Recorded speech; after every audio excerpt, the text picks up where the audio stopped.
మంగ్లీకి మనోడికి ఏ విధమైన సంబంధం ఉంది ఎట్లా తెలిసి రమావత్ మధు లాయరు మంగ్లీ శివ అన్ని విషయాలు మాట్లాడతారు. అరే నాయనా మాకు కావాలి నాయనా. కష్టం చేసేటోడికి విలువ తక్కువ, ఏతులు కొట్టేటోడికి విలువ ఎక్కువ అంటారు కదా ఈ రమావత్ మధు.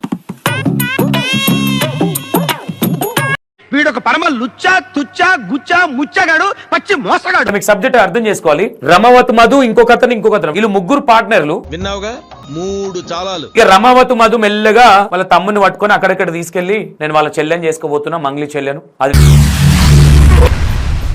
ఏమిటండి మీరు మాట్లాడేది? నిజమా కాదా తెలియదు. ఒక ఆడపిల్ల గురించి మాట్లాడడం అయితే కరెక్ట్ కాదు.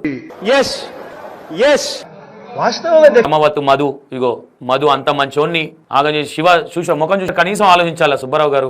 ఆ ముఖం చూడండి ఒకసారి, డబ్బులు లెక్క పెట్టే ముఖం అది. ఈ ముఖం డబ్బులు తీసుకునే ముఖం అండి. ఈ ముఖం చూడండి ఒకసారి, పాటలు పాడుకొని చేసే అమ్మాయి. పొగుడుతున్నావా లేక? నేను తిడతలేదు, నేను నిన్ను అప్రిషియేట్ చేస్తున్నా. నేను నిన్ను జబర్దస్త్ చేసినావు మోసము అని. ఫస్ట్ కొన్ని వీడియోలు చూపిస్తా చూడండి. రమావత్ మధు ఈయన ఇలా వాస్తవంగా నేను ఇక మీకు మ్యాటర్ చెప్తా. మధు ఎవరైతే ఉన్నాడో రమావత్ మధు వీడు ఒక గ్యాబ్లింగ్ క్యాండిడేట్ అనమాట. మన ఊర్లో ఆడికంటే పెద్ద యతవ పొరంపోకు ఎవరున్నారు? శివ దోస్తు 100%. రమావత్ మధు వీళ్ళంతా ఫ్రెండ్స్. ఇక మీకు ఏదైతే వచ్చిందో అవన్నీ ఉన్నాయి దీంట్లో. రావుకాలంలో పుట్టుంటారా? ఏదో పెద్ద కట్టలు కట్టినట్టు, ఏదో పెద్ద చేసినట్టు ఈ మందిని పుంచడం వాళ్ళకి విలువలు ఎక్కువ ఉంటాయండి. కరెక్ట్, ఇది కరెక్ట్ గా చెప్పేవా. ఇంకో వీడియో చూపిస్తా మీకు. ఇక చూడండి కదా, కష్టం చేసేటోడికి విలువ తక్కువ, ఏతులు కొట్టేటోడికి విలువ ఎక్కువ అంటారు కదా ఈ రమావత్ మధు. యాక్చువల్లీ వీళ్ళు ముగ్గురు పార్ట్నర్లు. శివాని అంటే ప్రమోటర్ గా శివను గ్రిప్ లో పెట్టుకొని శివ నుంచి మంగ్లీని గుంజడం జరిగింది. సరే జనాలు కూడా ఎట్లా అంటే అరే మంగ్లీ వాళ్ళ తమ్ముడు ఉన్నాడు కదా, మంగ్లీ ఇన్వాల్వ్మెంట్ ఉంది కాబట్టి జెన్యూన్ ఏమో అనే ఫీల్ అయితే కంపల్సరీ అవుతారు. మనోడు ఏం స్కెచ్ చేసిన, మనోడు 50 కోట్ల నుంచి 100 కోట్ల వరకు మనోడు స్కామ్ లో ఉన్నారు వీళ్ళు. నువ్వు బాగా చేసినావు అంటున్నా నేను. చిన్న విషయమా అంత మోసం చేయడం అనేది? అది ఎంతో మంది అనుకుంటారు అట్లా మోసం చేయాలని, కానీ కొంతమందికే సాధ్యం అవుతుంది అది. మొత్తం జనాల దగ్గర ఒక ముగ్గురు కలిసి ఈ రమావత్ మధు ఎవడైతే ఉన్నాడో ఇక గివే చిల్లర కథలు, ఇక గివే ఈ పువ్వులు వేసుకున్నాడు, ఈ కోట్లు. మనోడు 10th క్లాస్ చదివిండు. ఓకే సూపర్ రా నువ్వు. ఊళ్ళో వాళ్ళ డబ్బులతో గాల్లో ఎగురుతున్నా. మధుకు రమావత్ మధుకి మంగ్లీ వాళ్ళ చెల్లెని ఇద్దామనుకున్న విషయం వాస్తవం. ఎంగేజ్మెంట్ అయితే అవ్వలేదంటే ఇంకా ఇది మంగ్లీ చూసినా అర్థం అవుతుంది. మంగ్లీ ఏమో సార్ నాకు కనపడదు.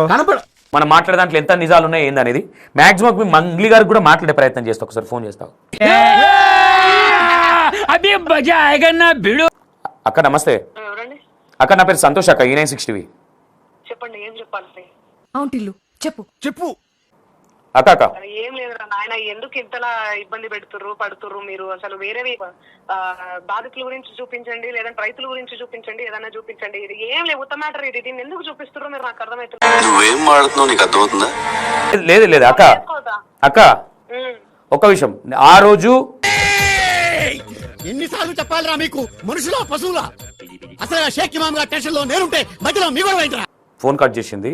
మరి ఎందుకు కట్ చేసిందో అర్థం కాలేదు. అసలు మళ్ళీ ట్రై చేద్దాం. ఫోన్ కట్ చేస్తుంది.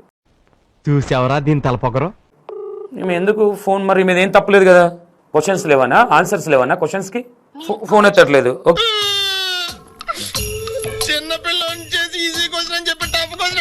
ఓకే మంగ్లీ గారు, మంచిదండి.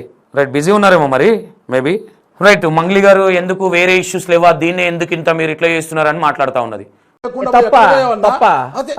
మరి ఎందుకు ఇన్వాల్వ్ అయ్యారు ఇలా చెప్తా మీకు ఒకటొకటి. మంగ్లీ ఎట్లా ఇన్వాల్వ్ అయ్యారు, ఏ విధంగా ఉన్నది, ఇప్పుడు ఏ విధంగా సేఫ్ సైడ్ చేద్దాం అనుకుంటున్నది అని కూడా చెప్తా మీకు. ఆమెకి ఎత్తది, ఆమె సేఫ్ సైడ్ లో బయటపడదాము. ఇక రమావత్ మధు మొన్న మంగ్లీ ఒక స్టేట్మెంట్ ఇచ్చింది. రమావత్ మధుకు నాకు ఎలాంటి సంబంధం లేదు. ఇక్కడే మేజర్ డౌట్ వచ్చింది. ఏమిటది చెప్పుకోండి. ఎందుకు ఈ మాట అంటామనంటే, మంగ్లీ గారు మీకు ఆల్రెడీ ఫామ్ హౌస్ కథ తెలిసిందే. మరి ఫామ్ హౌస్ బుక్ చేసిందే రమావత్ మధు. నీ ఫ్యామిలీ ఫంక్షన్ పెట్టుకున్నావు కదా, మరి నీ ఫ్యామిలీ ఫంక్షన్ లో రమావత్ మధు ఎందుకుంటే అంటే నీ ఫ్యామిలీ నంబరే కదా. ఇంత చిన్న లాజిక్ ఎలా మిస్ అయ్యారు మీరు? ఇంకో విషయం, ఇక్కడ బాధితుల విషయానికి వస్తే ఇప్పుడు వచ్చి మంగ్లీ గారు ఏం మాట్లాడుతా ఉన్నారు, నాకు సంబంధం లేదు, నేను బాధితుల పక్షాన నిలబడతా అని మాట్లాడుతా ఉన్నాను. ఇదే సుబ్బు గారు చెప్పారు కదా ఫస్ట్, అప్పుడు మేమే ఉన్నాం. అంటే అది దీనికి సంబంధం చెప్పాలి, ఇక్కడే దొరికిపోయింది. మరి రమావత్ మధు నీ ఫ్యామిలీ నంబర్ అనుకోవచ్చు ఇప్పుడు? వీధి రౌడీలతో కలిసి పనులేంటి? ఏదో ఫ్రెండ్షిప్ కోసం. ఫ్రెండ్షిప్ ఏమిటండి ఫ్రెండ్షిప్? మరి ఆ వీడియోలలో రమావత్ మధు ఉన్నాడు కదా మరి బర్త్డే ఫంక్షన్ దాంట్లో. మంగ్లీ గారు అంటే నేను ఒక్కదాన్నే తెలివి మంత్రాల్ని, నేను ఏమైనా చేయొచ్చు, నేను ఎవరినైనా ఏమైనా చేస్తా అనుకుంటున్నారా మీరు? ఫ్రెండ్షిప్ కోసం ఏదో లైట్ గా ఏమిటండి? వాళ్ళకి సుబ్బు గారు ఈయన మంచి స్ట్రాంగ్ పర్సన్, అంత ఈజీగా అంత ఊరికే పైసలకు లొంగే వ్యక్తి కాదని తెలిసింది మనకు కూడా. వాస్తవంగా నమ్ముతా ఉన్నాం ఆయన చేసే పోరాటం. ఎందుకు టీలు నన్ను నమ్మడానికి అంత ప్రాబ్లం నీకు? నువ్వు నిజంగానే క్వశ్చన్ అని అడుగుతున్నావా రాధిక? ఇంకనే మంగ్లీ గారికి సంబంధం లేనప్పుడు మంగ్లీ గారు సుబ్బు ఎవరైతే ఉన్నారో సుబ్బు లాయర్ గారు ఆ రోజు ప్రెస్ మీట్ పెట్టినప్పుడు ఎందుకు రెస్పాన్స్ అవ్వలేదు? భగవంతుడా, అదే ప్రశ్న.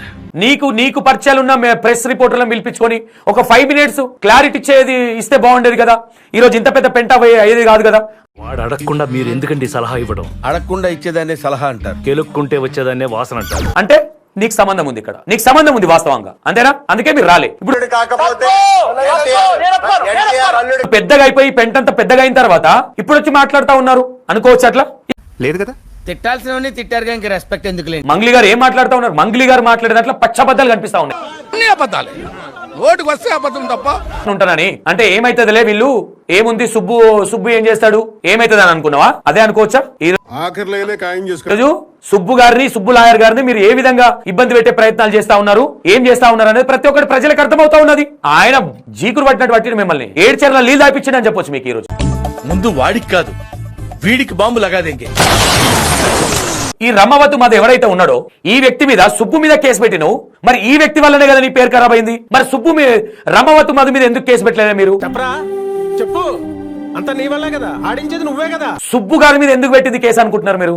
రమ్మవతు మధుకు నీకు ఎలాంటి సంబంధం లేనప్పుడు మరి రమ్మవతు మధు మీద ఎందుకు కేసు పెట్టలేదు? ఇలా బుక్ అయిపోతాయి కల్లో కూడా ఆడుకోలేదు. ఒకసారి ఆలోచన. అంటే నేను ఏది చెప్పినా నమ్ముతారు జనాలు, పిచ్చోళ్ళు. నేనే తెలియమంతరాలని అనుకుంటున్నావా? అదే కదా ఇక్కడ అర్థం. సడన్ గా అడిగితే చెప్తారండి. చూద్దాంలే, చూడటం కాదండి, మీరు చెయ్యాలంతే. సరే, మీరు ట్రై చేస్తారన్నారంటే అది ఓకే అయిపోయినట్టు.